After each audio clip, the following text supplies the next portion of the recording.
Gamers, it's Barnes here. Um, this is going to be a video about Axis and Allies, a series of board games and miniature games. I prefer to be a fan of the Axis and Allies board game series, and they're a board game series of based off of the Second World War. Um, now, that being said, um, with something on the scale of the Second World War, arguably the most widespread conflict um, and the darkest moment in human history. Not every aspect of the conflict is represented in the board game. Also, as with many historical games, um, there is a sense of nationalism attached to certain aspects of the game, and one must be mature, um, especially in a conflict as dark as the Second World War and some of the atrocities that happened during that war. Um, now, the Earl of RPGs, the Clack Click Bang, the Gentleman Gamer, has asked me to do more videos about Axis and Allies, Global 1940, and so I've been meaning to, but I don't have a camera that's sufficient to really do the task, so bear with me here. But Axis and Allies Global 1940 is two board games combined to make one. There is the Axis and Allies Pacific 1940 board game, which is a standalone board game on its own, which deals with this Pacific theater of the war. And then there's the European theater, the Axis and Allies Global 1940 European board game. Now, in Axis and Allies, you could take control of a world power, and you play all the key figures in that power. You become Churchill, you become Ma'am, and King George, and Prime Minister King of Canada, and you become the Auk in India, and you become Roosevelt, Truman, you become Stalin and the communist regime there, and you become Hiroshima and the Japanese imperial court, and you become the Mussolini and his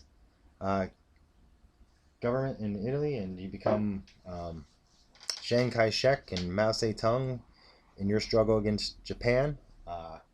You become the Third Reich in Germany, and I'm not even sure who was in control of France at the time. It's not really important now, huh? Well, I guess it is. They're only shamed, I guess. Poor guys. Well, I don't know who the shame is on that one. The ones who start the war, or, well, that's a whole another argument, but I'm not going to get into that. So, Axis and Allies basically works on a couple concepts, and I'm going to try to bring the camera in as best as I can to kind of show you what those cover. Now, you gotta bear with me. I don't know how clear this is going to be, but as you can see, what we're looking at here is we are looking at parts of Europe and the Baltic Sea. You should be able to see Great Britain, or United Kingdom, and Scotland. Now, this particular setup right now that you're looking at was the end of our last game. As you know, like, we've been having scheduling problems with our RPG group, and as I got to clean this board up tonight because we're actually going to try to continue our RPG game, I wanted to get this video out of the way. So you can see that certain sections of the map are color-coded. Now, the map is made to represent the world. It's stylized for the game. And each country has color-coded sections. So you can see in France here is color-coded blue, and I don't know how well you're going to be able to see that. I'm going to try to show you some of the control markers and stuff. I can't even see the screen now, so I hope this is working. But there's the little French control marker, and they have some roundels in there box that are similar to these Italian roundels, only French, that you use to show control. Now, I think it's fair that I should say for myself, to save myself some embarrassment in this overview, that I'm not going to be able to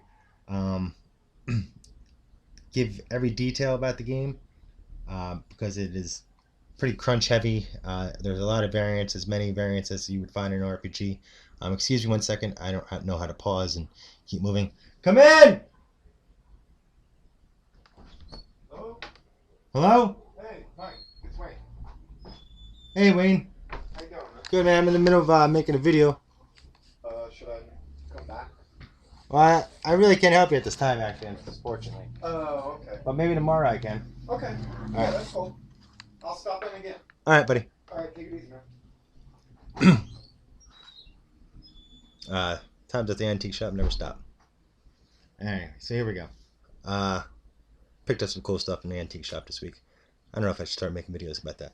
Anyway, so there's two teams, and they're the Axis and the Allies, and it's historical. So on the Axis side is Germany and their Reich and Imperial Japan, and Fascist Italy. And so on the Allied side is the United States, the United Kingdom, the United Soviet Republic, China, France, and the Australian New Zealand Army Corps, which was more of a division of the United Kingdom during the war, politically, but in this game they are a separate power. So each of these powers has territory that they control. In the beginning of the game, the only other country that controls territory in the beginning of the game is, or the only other power, rather, not country, excuse me, is the Dutch. However, the game starts in the summer of 1940 and is the Dutch at that time had been defeated, and Leopold's government was in exile in London, and they were unable to defend their territories across the world. So the Dutch have territories, but they are not a world power in the game. So the game starts out in the spring of 1940, and it is turn-based. That is that each player takes a turn, and each turn has a sequence of events that they have to go through. When the game begins, not every power is at war. So, for instance, in the beginning of the game, Germany and Italy are at war with France, the United Kingdom, and Anzac. Japan is at war with China. All right.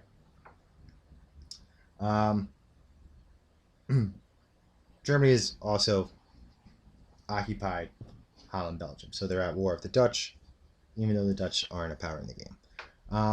They've occupied Norway, Denmark. They've annexed Austria. They've occupied Czechoslovakia, and they've invaded Poland. And so, at the beginning of the game, it starts out, it's Germany's turn. And the Axis in this game, they start with a lot of mechanized power. They start with a lot of military might on the board. Each game has a designated setup with a setup chart that tells you what to put in each territory. Each territory has an income value, not sea territories, but land territories have an income value. This income value will, for the most part, designate your income. So for instance, I don't know how much you're going to see this, because I really can't get the camera that close. But if you can see, Quebec there has an income value of 2. All right, and you see it has a little Canadian roundel, and that's for variant rules with visual Canadian economic variant, but my group hasn't played that yet. And I haven't seen it in any official Axis and Allies forums. So this income value depicts your income. You add up all the territories you own, and that is your income. There's also national objectives, which are certain goals that your country is trying to achieve that aren't necessarily winning the war, but would help you win the war, or in some way represent a theme of the nation. So for the United Kingdom, for the most part, what they're looking to do is they're looking to hold on to all their territory across the world. And they're looking to hold on to all their original territories and keep the empire intact. Germany is looking to attack as much as possible and take as much territory as possible. So many of their national objectives are around that. However, some national objectives was, like for Germany, is to control Denmark and the Danish Strait. Now, the game also has water spaces, which are designated by numbers. For the most part, water territories or sea territories are all the same. None of them have any economic value, but some of them have convoy zones. All right. Now, convoy zones are places where your enemy can put his warships and deny you the income of the adjacent territories, kind of like a blockade. Now, I'm not going to get into the exact mechanics of how that works because the game that we were playing is the Alpha 3 setup and the Alpha 3 rules available on Larry Harris Game Design.com. And the game needed some playtesting when it was originally released, so that's the version that we play. And that's basically what I'll be telling you. So, convoy zones deny your enemy, if you can get your warships, to deny him access to the adjacent sea zone's income of whatever the territory is worth. Now, the next type of territory, and pretty much the point of the game, is to conquer the... there's two types.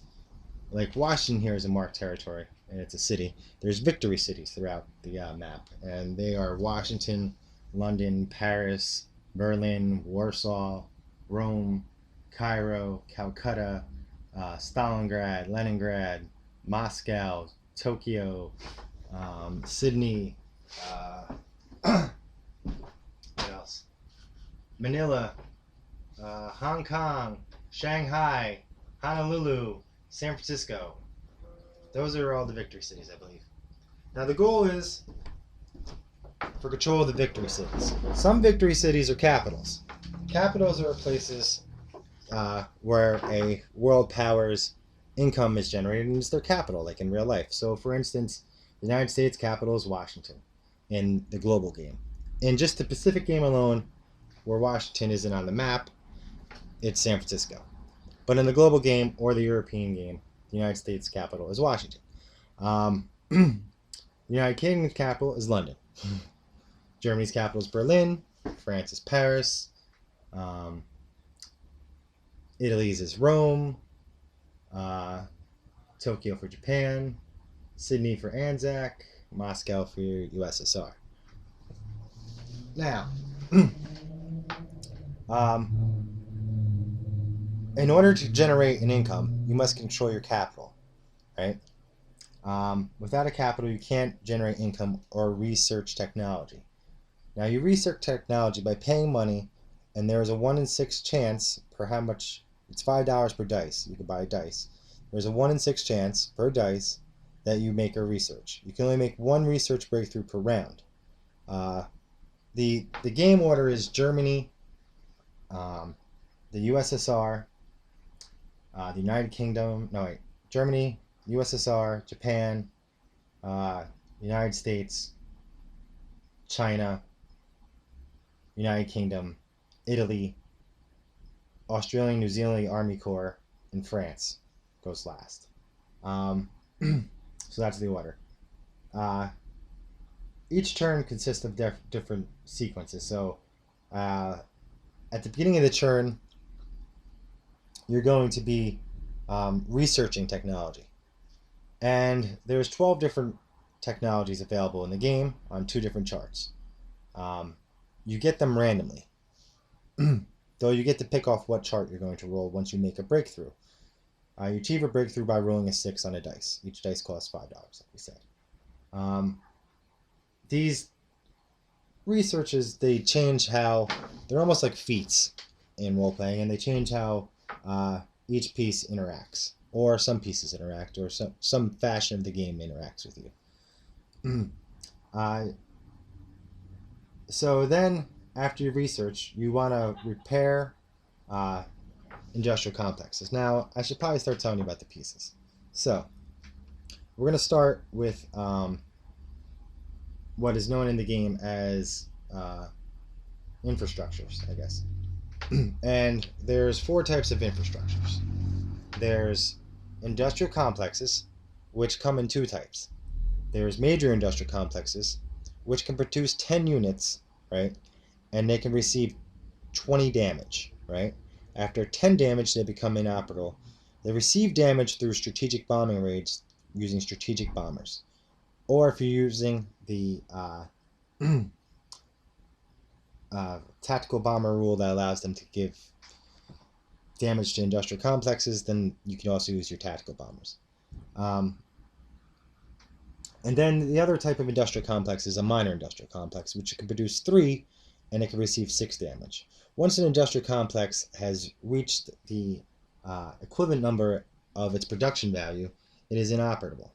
Each point of damage is equal to $1 or what is known as an industrial production certificate, or an IPC.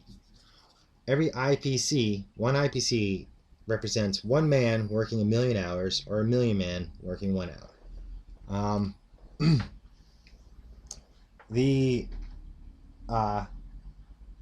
So you would, in the second part of your phase, you would, if you wanted to repair your industrial complex, you would pay the money to repair it if your enemy had strategic bombed it. We'll get into how that works a little bit later. The next type of infrastructure are bases. And there are 2 types of air bases. There are air bases and navy bases. Air bases interact with planes, and navy bases interact with ships, naval ships. Air bases allow planes to fly 1 further than their normal movement. I'll get into that later. Sea bases allow ships to move 1 extra movement as well. All ships can move 2 in this game. The Navy base also repairs capital ships. Capital ships can take damage. I'll get into that a little bit later. And air bases allow you to scramble from coastal territories.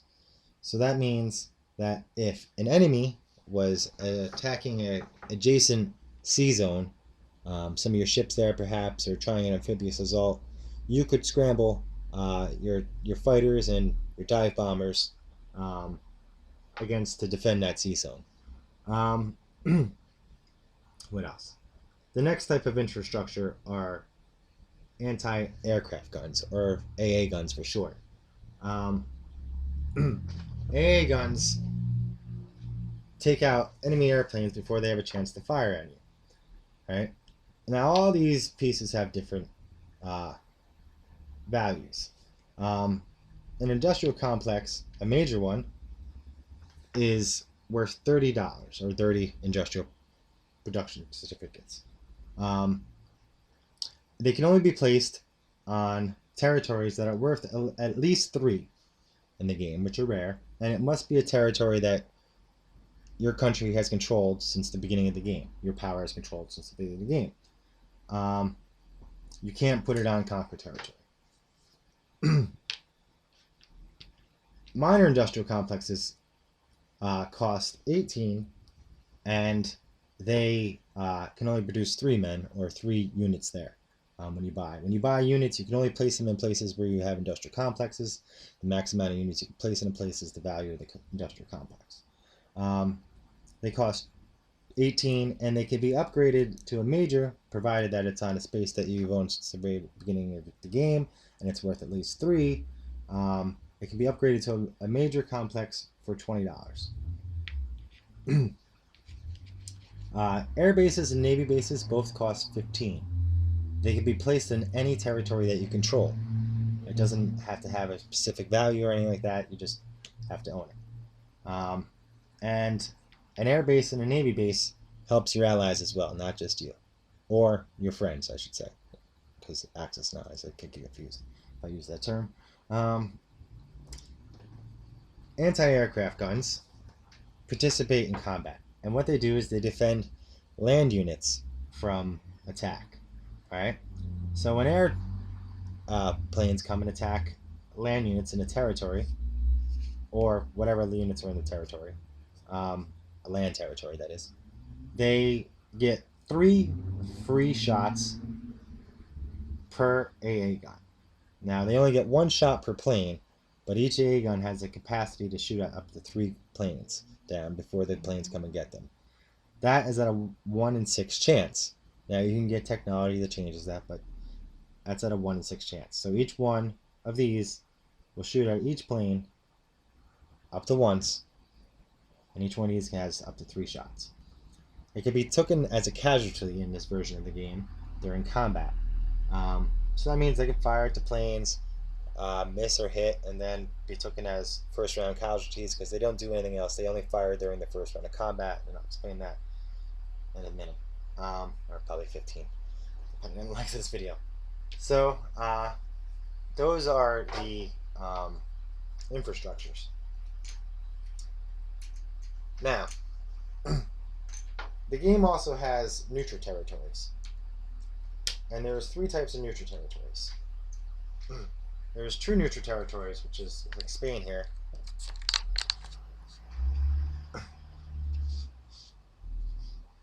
And then there are pro-Axis and pro-Allied neutral territories. Now, what that means is that neutral territories, some of them have men in them. So if you go to attack that neutral territory, you're going to have to fight those men there. If you go to attack a neutral territory, all other neutral territories join the opposite side. So, in this case, if you're America and you attack Spain to get easiest access to Europe, then all other neutral territories would go to the other opposite side. And what that means is when a neutral territory is allied with your side or pro your side, you can move your men in there and gain their men for free. So, for instance, on this map, now, some of it I kind of question the historical accuracy. I do see part of it, but whatever. So, for instance, in this map, Yugoslavia here is worth 2 production units, certificates, has a value of 2. It has 5 men in it, and it was pro-allies. So that means if the allies could have got there and got a land unit to this area, you need a land unit to take over territory. You can't take over territory with planes. That's another thing, or ships. You can take over sea zones with ships, but that's a different story. It becomes pro-allies. If the Axis move men in there, they have to fight those men. Bulgaria in this map is pro-Axis. Greece, pro-allies. Finland was pro-Axis on this map. Hammered probably knows more about that than I do. Or in this game. Iraq is pro-Axis. Persia, pro-allies. Eastern Persia, pro-allies. Northwest Persia, pro-allies. Brazil, pro-allies. And the remaining neutral territories, I think, are neutral. True neutral. What else? So, different types of units. There are land units. Now, each unit has different values that dictate how it operates in the game and what you can use them for. The first type of units are land units. Right? Now, the land units sometimes include anti-aircraft guns, but not always. Right? And we'll get into that later. there are 4 types of land units. There are infantry, which are here.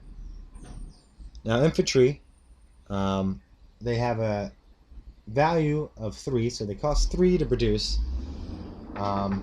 They have an attack value of 1, so that means that on a die roll of 1 to 6, when you attack, they hit something, and your enemy has to take a hit. And they move 1. Their special qualities is that they can land on, they can be transported on transports, which is a ship, a naval ship. It's not that really a special quality, but that's what they can do. They are probably the most sound investment in the game. They're a defensive unit. You know, if you're a defensive country, it's the most sound investment you can make. They're cheap, and they have a defensive too. The next type of unit is a mechanized infantry, which is pretty much just a jeep. And this is a relatively new unit to the Axis and Allies board game, so there's kind of limited on how many I have. But there it is. Now, a mechanized infantry has an attack value of 1. It can move 2. It has a defense of 2. It costs 4. Its special moves are it can move onto a transport with I'll get to that later, what transport does. And it can blitz with tanks, and I'm about to explain that. Tanks is the next. Oh wait, I'm forgetting something. No, tanks is not the next. I'm sorry. Artillery is the next type of land unit. Artillery has a value of 4, same as the mechanized infantry, but 1 more than infantry. It has an attack value of 2. It has a defense value of 2. It has a movement rating of 1, and its special move is it can be loaded on transports, and it increases the attack value of a infantry or a mechanized infantry that is matched with it. So, in other words, for every artillery you have, if you match it with a mechanized infantry or an infantry, I'm sorry, 1 artillery per mechanized infantry or 1 artillery per infantry unit, it will increase that mechanized infantry or infantry's attack value from 1 to 2. And that's how they work. Now, the last land unit is the tank. And the tank is the battleship of land units. The tank costs 6 in this game. It has an attack value of 3. It has a defense value of 3 and a movement rating of 2. Of course, it can go onto a transport, and it can blitz. Now, what that means is, if 2 territories are owned by its enemy, it can move and unoccupied, or the first territory has to be unoccupied. It can move through the first territory and continue to move through to attack to the second territory, whether it's occupied or not. It takes control of the first territory and moves in to attack the second territory. Yeah, so that's what they do. That's tanks. Tanks is the best land unit you can have, pretty much. Now, I also said that anti-aircraft gun are considered land units at times. They are. You can only take a territory with one of those land units I just showed you, the infantry, the mechanized infantry, the artillery, or a tank. You can't take a territory by any other means. However, a AA gun is sometimes referred to as a land unit because A, it can move on land, B, it can defend a territory by itself and prevent your opponent from blitzing through it with his tanks, and it can be loaded onto a transport, even though it is an infrastructure piece. The next type of piece is airplanes and air units. So there are 3 types of air units in this game, and they all have different values and different special abilities and such.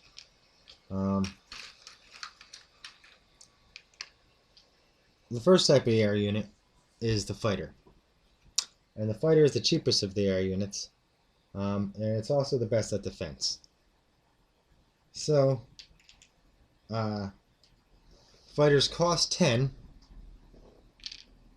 They attack at a 3, and they defend at a 4.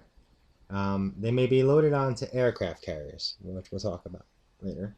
And they may scramble from territories that contain an air base that are adjacent to a sea zone in order to defend that sea zone. They also may accompany bombers on strategic bombings, and they also may be put up to defend territories in strategic bombings. Alright, and we'll get to that in a second. The next piece is the tactical bomber, and the tactical bomber costs 11 industrial production certificates. It has an attack value of 3 and a defense value of 3. It may land on an aircraft carrier. It may scramble to defend a shoreline if the territory has an air base. It may be accompanied with a bomber on a strategic bombing. It may be launched in defense against a strategic bombing. And in some games, it can conduct a strategic bombing itself.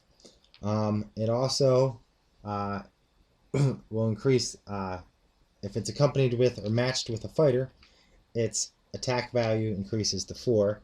If it's matched with a tank, its attack value increases to 4. So it's a pretty versatile piece. And it's just slightly more pricey than the fighter. The next type of air unit are bombers. Alright, now bombers cost 12. They have an attack value of 4. They have a defense value of 1. And they have a movement range of 6. So they're the farthest reaching of the air units. They can conduct strategic bombing raids against facilities such as industrial complexes, air bases, and navy bases. All right, and so basically what that means is that when they attack, they say, I want to attack this industrial complex. The industrial complex has its own defenses of AA gun. Each air base, navy base has its own inbuilt AA gun along with the industrial complexes in this version. The defender decides whether he wants to send up defending air units to defend his air base or navy base and industrial complex, and the attacker decides whether he wants to send accompanying, escorting fighters and tactical bombers with him to defend his strategic bomber against the enemy's airplanes. And depending on what version you're playing, the dice are rolled to see who hit who, and I'll get into how that works. And if the bomber is left remaining, the AA gun of the facility fires, or the infrastructure fires on the bomber. If it misses, the bomber rolls a dice, and that much damage is put onto the facility. Once a facility has reached its capacity, numerical capacity, or at least for industrial complexes, it is rendered inoperable. For bases, it only needs to take 3 to be rendered inoperable. However, bases can take 6, and each industrial complex can take twice their value. So that's how that works, in a nutshell. And that is air units. The next type of units are sea units. And we're going to start with the submarine. If I can find one. There's one. Alright. So the submarine. The submarine is the least expensive of all the sea units. It costs 6 in this game. It has an attack value of 2 it has a defense value of 1, and like all sea units, it moves 2. Submarines have some special capabilities in this game, one of which is submerging. And basically, what the way that works is that when a submarine is attacked, or when it's attacking, during any time during combat, it can decide to submerge. And what that means is that it basically goes and hides underwater. And so then, at the end of the turn, it will remain in that space. And combat with that submarine is not included in combat anymore in that territory. Its second special ability is a sneak attack or surprise attack. Sneak attack! Or surprise attack. And basically what that is, the submarine gets to fire on the enemy warship before the enemy warships get to fire on it, and they can't fire back once they're hit, unless they're a capital ship, which can take 2 hits, and I'll explain how combat works in a moment. Pardon me a second, I need a drink. My throat's rather quelched. It's going to be one of my long-winded videos. Cappuccino. Not that it's going to help much. Only momentarily.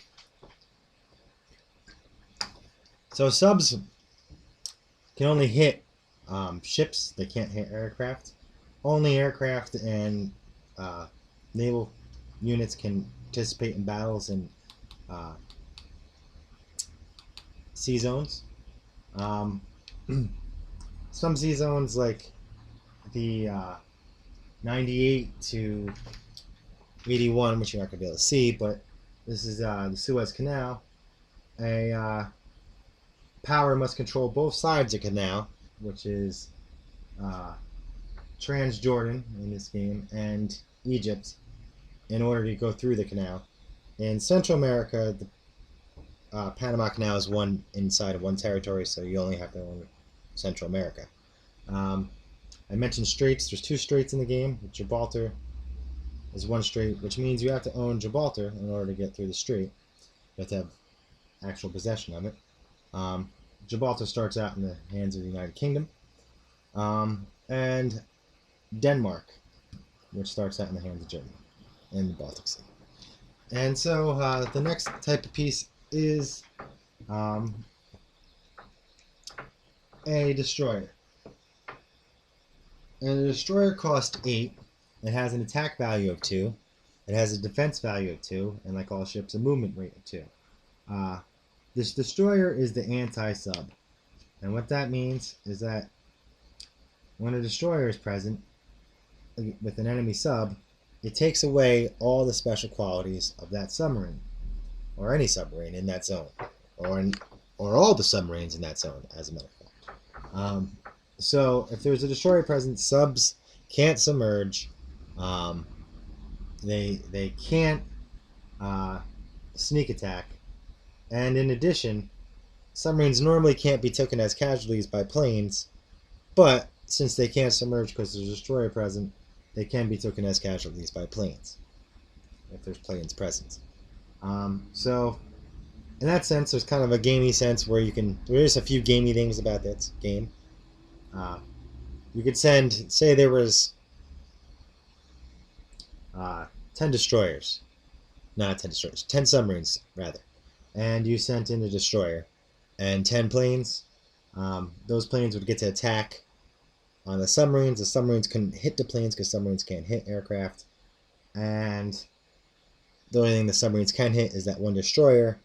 However, you could hit all his submarines. The next type of sea unit is the cruiser. And the cruiser looks very much like a battleship, only smaller. It costs 12. It has an attack value of 3 and a defense value of 3. Its special quality or move is a barrage attack or an amphibious assault bombardment. Basically what that means is that when a cruiser is accompanied with a transport in a sea zone adjacent to an enemy land territory that transport is dropping off troops in and conducting an attack, the cruiser gets to fire a shot into the land in an attempt to take out one of those land units, defending land units, without that defending land unit getting to fire back. And so basically, the cruiser fires once out of 3 or less, and if it hits, then your enemy would move one of its pieces. The next type of piece is a transport. And this is a German transport. Transports cost 7. They have no attack value. The only time they can go on attacks in a sea zone is when they're conducting amphibious assaults. They have a defense value of 0. So if anything comes at them with an attack value, they are automatically defeated. And they have a movement rate of 2. And their special ability is that they can move 1 infantry and any other land unit, including another infantry. So they can move 2 infantry, or 1 infantry and 1 artillery, 1 infantry and 1 mechanized infantry, 1 infantry and 1 armor or tank, and 1 infantry and an anti-aircraft gun.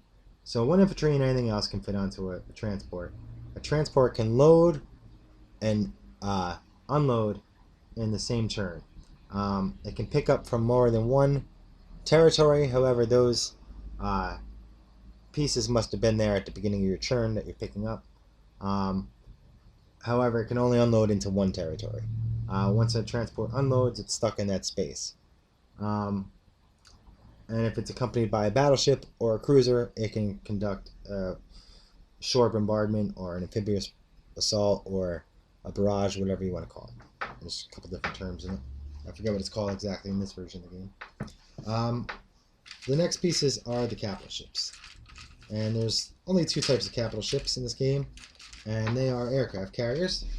And in this game, aircraft carriers cost 16. They have an attack value of 0, which means that they cannot be moved into a sea zone during an attack.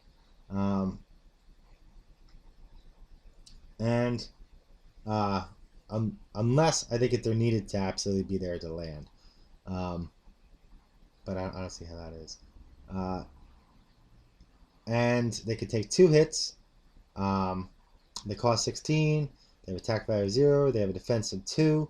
When it's hit once, you just kind of put it on its side. In the version that we were playing, a damaged aircraft carrier cannot launch aircraft to defend itself once it has been damaged. However, aircraft that were launched prior to it being damaged finish out that defense in that territory. And so that's aircraft special moves. They can carry fighters and tactical bombers. We play 1 fighter, 1 tactical bomber, and anything else, or a fighter, I mean. Other people play 2 tactical bombers can fit on to an aircraft carrier. I'm not exactly sure what the official rulings is, but that's what we're playing. You can also put 2 fighters on an aircraft carrier, but a maximum of 1 tactical bomber. Then the next type of sea piece is the battleship, which, if you can see that black and redness over on the far end of the map. Alright, so this it's a cruiser. Son of a bitch. You son of a bitch, yeah? Hey. Let me find a battleship to show you. And this is a battleship. Right here. And so a battleship is a capital ship. It can take 2 hits in combat, and has an attack value of 4, and has a defense value of 4, and it moves 2. Its special moves are offshore bombardment or barrage. It can accompany a transport and amphibious assault, and hit a shoreline defense unit, land unit at a 4 or less without a getting to fire back. All ships with an attack value can block convoy zones, which means that they deny the convoy zone the income inside it. We were playing an older version where one surface ship, one attack value ship is -1. The Alpha 3 rolls have a different version, which wasn't really to our liking, but maybe we'll reread it and use it next time. And so those are all the pieces, I believe, right? Yeah, those are all the different types of units. The only other type of pieces you'll see on the board are chips, right? And there's gray chips, which represent one unit of whatever is on top of them. So for this there, these are tactical bombers. I would put that on top of these 2 gray chips, and that would represent 3 tactical bombers in that territory. We also use red chips, which represent 5.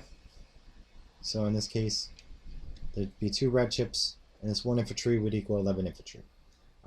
You can get other colored chips like yellow or blue and have them represent other denominations of units, but there's really no reason to. I don't know. I mean, you can see, like, that's kind of cool. Look at Japan down there. You can probably see that tower. You couldn't see the warships at the far end. I'm sorry. But the stack of men in Japan, I don't know, it's probably like 40 men for defense. They didn't want to lose Tokyo. They had lost their navy early on. And so basically, each round you plan what you're going to buy. You place those units where you have an industrial complex. You can conduct your attacks. You claim your territory. I'm sorry, the only other pieces are roundels. Each territory has, each country or power has roundels that marks the territories that they control or have taken over. There's some impassable zones like the Sahara Desert, the Himalayan mountains, and I believe it's pronounced the Pripyat marshes, and yeah, that's it there. Those are all the different types of zones. So combat works like this. You would declare your attack. You move all your pieces that you want, right? You have an attack move and a non-combat move. So you move all the pieces that you want that can reach into combat. You can move them as far as they're allowed to move. Planes have to save movement for landing. They can only land in places that they've controlled a full round or an available aircraft carrier, which means that an aircraft carrier you own or one of your friends in the game or somebody on your team. And you conduct your attacks. You have to roll underneath your attack value to score a hit. When you score a hit, it takes one of the enemy's pieces as casualties. So I guess the easiest way to demonstrate this to you is if I actually find the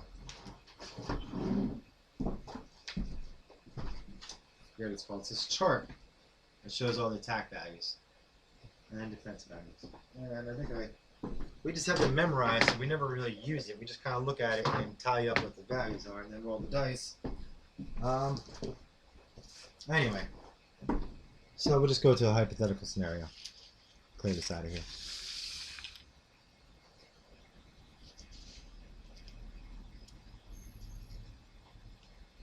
And we'll do it in do it in Normandy, just because.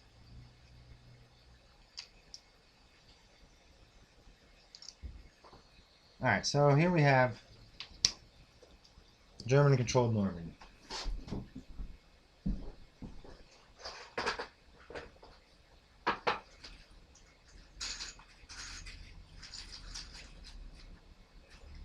Let's say that the United States has decided it is going to conduct an amphibious assault on Normandy.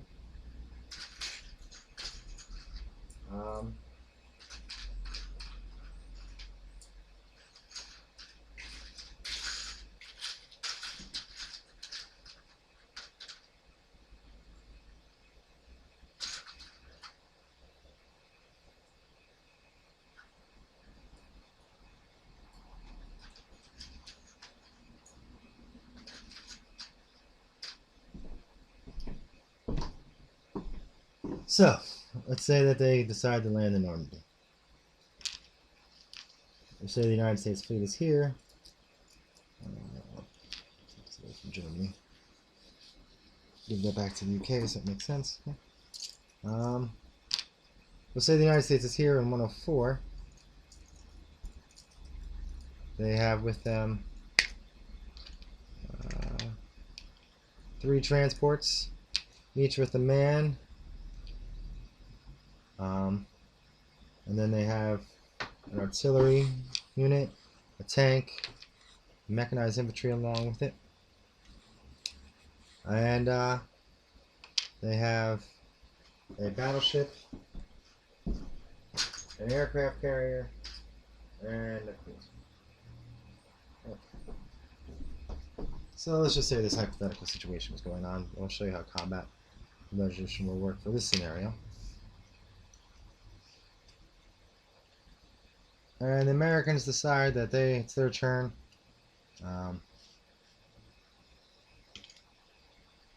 They decide that they want to attack Normandy. We'll just kind of make it look more realistic. And at this moment in time, they would be coming in with all this stuff. So they would move this navy to an adjacent sea zone, either 105 or 110 of their liking. I'll choose 105 because it has a convoy zone in it. So if I fail and my ships remain in that zone, they'll take away money from him. I would deny him that income.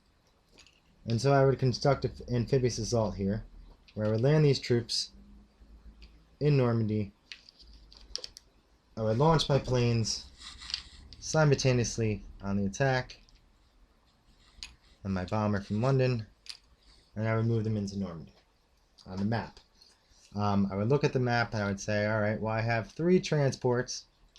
I have one too many pieces in there again. And with those transports, I have a battleship and a cruiser, and they both get a bombardment special ability. So I would take 2 dice, and I would roll for my battleship and cruiser to hit these land units in Normandy before they have a chance to fire back. And so we'll give that a hypothetical situation. I'll say I'm rolling through my battleship first, which I need a 4 under to score a hit. I rolled a 6, so I missed. And then I have a cruiser, so I need a 3 under to score a hit. And I have a 6, so I missed. So had I hit, I'd be taking a piece off and throwing it into the box. So that would conduct that stage of combat. If there was defending ships here, then I would have to fight the ships, and I wouldn't get the barrages on that. If the transports survived, then they would go on and they continue their amphibious assault on Normandy, landing the troops there. The plane from London would continue, and any other, the planes from the aircraft carrier would have had choice whether to go to Normandy or whether to go to the sea zone. That would have been up to the player. Anyway, so in this situation, we would count up how many pieces are now left in Normandy, and how many pieces the Americans decide to bring into Normandy, and determine their attack values and defense values. Now normally there's a battle board that I've seen them misplaced just because I have this memorized, the values memorized, but for you guys at home, I'll show you. I don't know how much this, can you guys really see this? Probably not. Alright, I'm trying, I really am. Alright. So, for this situation,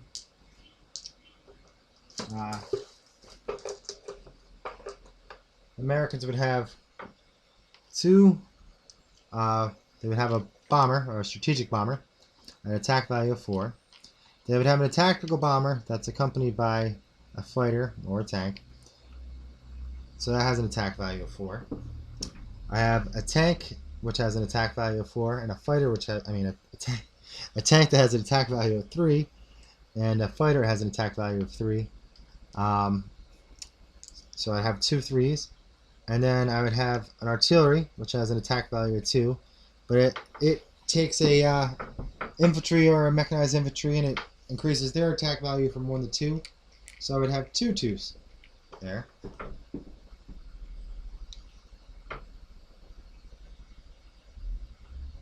And then 1s. Now all these units here defend at 2. So there you go. So I'd have 8 Germans. The German player would roll 8 dice, and the Italian player would roll 2 dice here. So I'll give you a quick. So for this example, the attack would happen. There'd be 2 4s for the strategic bomber and the tactical bomber. I would have 1 hit, so I would take 1 German guy and put him in casualties. He gets the fire back, but not yet. Then I'd have 2 3s on the attack, and I would score 1 hit, so I would take 1 more guy, put him in casualties. I would then have 2 2s, so I'd roll that, looking for 2s or under. I'd have 1 hit, so I'd take 1 more guy. I'm taking an Italian guy at this time, put him in casualties. And then I would have 3 1s because I have 3 infantry, so I'd roll for those guys. And I'd have no hits. Alright? And then the German player would roll back. He had 8 guys in there, correct? Right? Yep. And so he would roll back. And 6. I gotta count the dice here. It's a lot of dice counting. Alright. So he would roll back 8 2s or under, hoping for as many 2s as possible.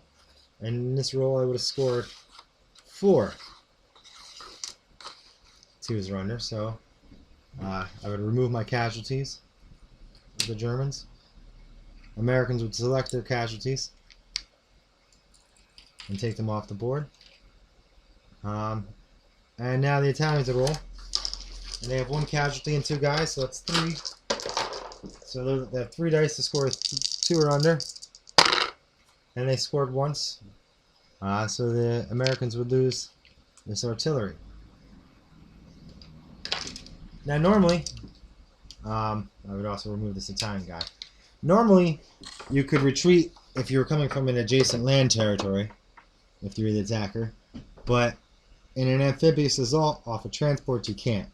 So that tank would have to continue to fighting here, but the planes could flee if they wanted to. But we'll just continue with combat here to see how it goes.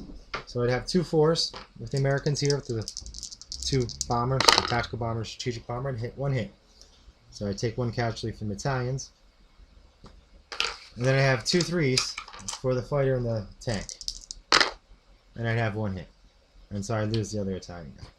So now I'd have 6 2s rather with the Germans.